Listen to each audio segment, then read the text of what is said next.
wish that I would have channeled that same passion towards myself.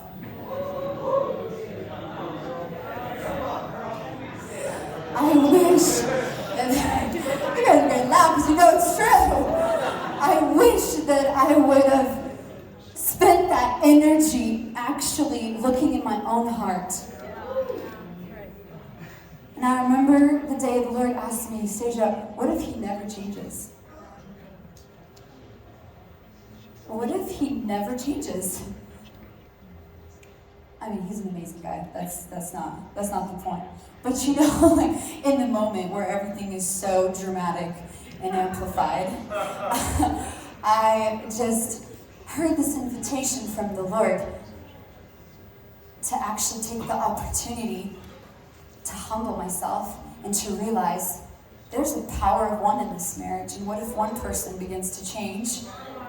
And the love and the humility and the affection and the intimacy that flows out of that will so deeply affect the other person that they have no choice but to see and be loved. And I remember this journey. I mean, Vic talks about it like that was when the Lord awakened him to the Father's love. But for me, it was just coming to a place of death and realizing, you know what, Stasia? You're actually not perfect. And you're not seeing him the way that I'm seeing him. The Lord started to correct me in this and showed me that if I sat in this, if I actually admitted my own faults and where I was nagging and where I was speaking negatively and where I was telling him left and right where he needed to change, or where I even, in my revelation of sonship, said, well, you're just an orphan. No, I'm being honest, you guys. In my own self-righteousness, trying to tell my husband who he's not. And the Lord started to correct me, and I realized that all of a sudden, in hindsight, it was like a few months later, I look back and I'm like, whoa, like all these months started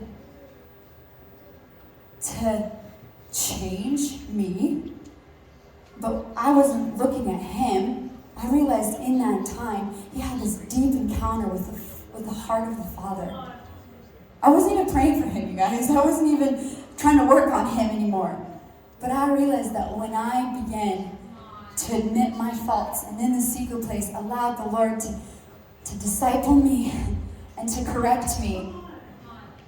Okay, so number 2, apologizing first. Okay, we have this thing in our marriage. The first person that apologizes wins. Okay?